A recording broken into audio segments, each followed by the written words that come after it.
Puji nama Tuhan, pada pagi hari ini kita akan merenungkan satu kebenaran firman Tuhan yang terambil dari 1 Yohanes pasalnya yang keempat, ayatnya yang ke-7 sampai ayatnya yang ke-12. Inilah firman Tuhan. Saudara-saudaraku yang kekasih, marilah kita saling mengasihi, sebab kasih itu berasal dari Allah, dan setiap orang yang mengasihi lahir dari Allah dan mengenal Allah. Barang siapa tidak mengasihi, dia tidak mengenal Allah, sebab Allah adalah kasih. Dalam hal inilah kasih Allah dinyatakan di tengah-tengah kita, yaitu bahwa Allah hanya mengutus anaknya yang tunggal ke dalam dunia supaya kita hidup olehnya. Inilah kasih itu, bukan kita yang telah mengasihi Allah, tetapi Allah yang telah mengasihi kita dan yang telah mengutus anaknya sebagai pendamaian bagi dosa-dosa kita. Saudara-saudaraku yang kekasih, jikalau Allah sedemikian mengasihi kita, maka haruslah kita juga saling mengasihi. Tidak ada seorang pun yang pernah melihat Allah. Jika kita saling mengasihi, Allah telah tetap di dalam kita dan kasih-Nya sempurna di dalam kita. Bapak Ibu, saya mengangkat satu tema kecil dalam perenungan kita, yaitu kasih yang mengubah segalanya. Bapak Ibu yang kekasih, hari ini kita akan merenungkan satu tema yang paling dalam kehidupan kita sebagai orang percaya. Kasih adalah inti dari kehidupan kita, pusat dari hubungan kita dengan Allah, dan fondasi kita dengan sesama manusia. Dalam 1 Yohanes ini kita belajar bahwa kasih bukan hanya sekedar perasaan, tetapi merupakan sifat Allah itu sendiri. Melalui firman ini kita diundang untuk mengenal, menerima, dan membagikan kasih yang sejati, kasih yang berasal dari Allah. Mari kita membuka hati kita kepada kebenaran ini. Ada 3 poin, Bapak Ibu, sebagai perenungan kita. Poin yang pertama yaitu kasih sumber dari Allah itu sendiri. Yohanes memulai dengan seruan, saudara-saudaraku yang kekasih, marilah kita saling mengasihi, sebab kasih itu berasal dari Allah. Di sini Bapak Ibu, kita bisa melihat bahwa kasih bukanlah produk dari upaya manusia. Kasih sejati tidak dapat ditemukan dengan ego atau keinginan pribadi, melainkan hanya berasal dari Allah. Mengapa demikian? Karena Allah itu adalah kasih. Kasih bukanlah satu sifat Allah di antara banyak sifat lainnya. Kasih adalah esensi dari siapa Allah itu. Maka jika kita benar-benar mengenal Allah, kita harus mencerminkan kasih-Nya dalam kehidupan kita. Yohanes menegaskan bahwa orang yang tidak mengasihi tidak mengenal Allah.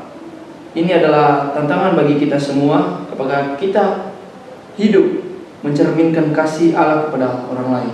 Jadi Bapak Ibu, poinnya yang pertama ini mengajarkan kita bahwa bagaimana kita melakukan kasih, bagaimana kita membagikannya kepada orang lain, dan bagaimana kita bisa hidup di dalam kasih.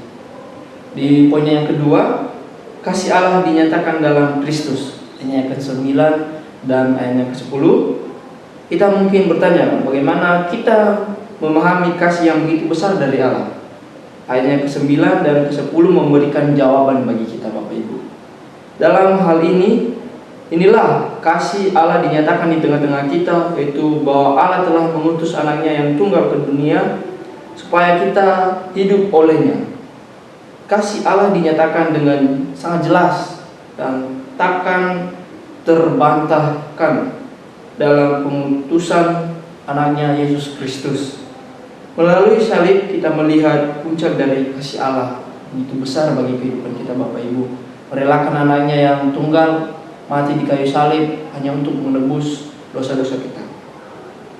Pengorbanan yang dilakukan bukan hanya sekedar kita pantas menerimanya, tapi Allah mengasihi kita lebih dari yang dapat kita bayangkan. Ini adalah kasih yang tidak bersyarat, Bapak Ibu. Kasih agape. Kasih yang rela berkorban. Kita tidak bisa memahami kasih sejati tanpa melihat salib Kristus.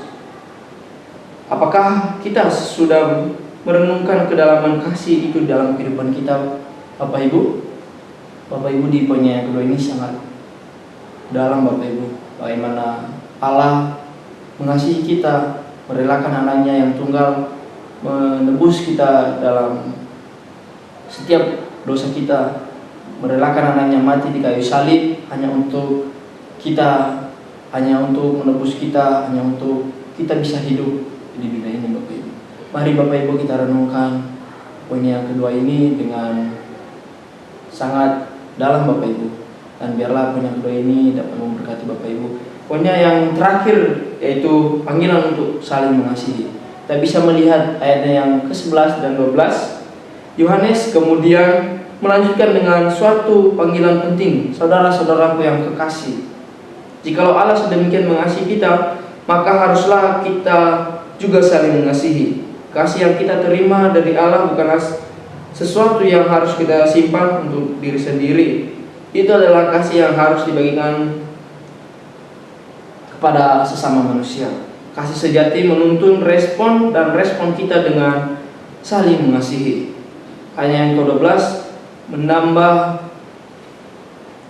yang sangat menarik, yaitu tidak ada seorang pun yang pernah melihat Allah. Jika kita saling mengasihi, Allah tetap di dalam kita dan kasihnya sempurna di dalam kita. Yohanes sangat mengingatkan kita bahwa meskipun kita tidak melihat Allah secara fisik, secara manusia, secara tubuh, tetapi kita dapat melihatnya dan merasakan kehadirannya melalui kasih yang kita nyatakan di antara kita, di antara sesama. Setiap kali kita saling mengasihi, kita sedang memperlihatkan Allah di dalam kehidupan kita, karena Allah itu adalah kasih.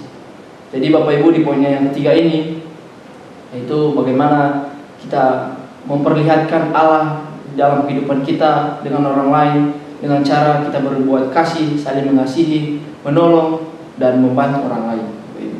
Bapak Ibu, sebagai kesimpulannya, 1 Yohanes ini mengingatkan kita bahwa kasih adalah inti dari kehidupan iman kita. Kita dipanggil untuk mengasihi bukan karena kita mampu, tapi karena Allah telah terlebih dahulu mengasihi kita.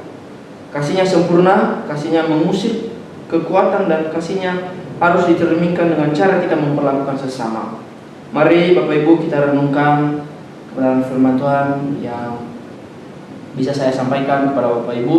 Dan biarlah kebenaran firman Tuhan ini bukan hanya sekedar kita mendengar, tetapi kita bisa melakukannya dalam kehidupan kita setiap hari. Demikian kebenaran firman Tuhan yang bisa saya sampaikan kepada Bapak Ibu. Dengan demikian saya mengucapkan terima kasih. Salam. Tuhan Yesus memberkati.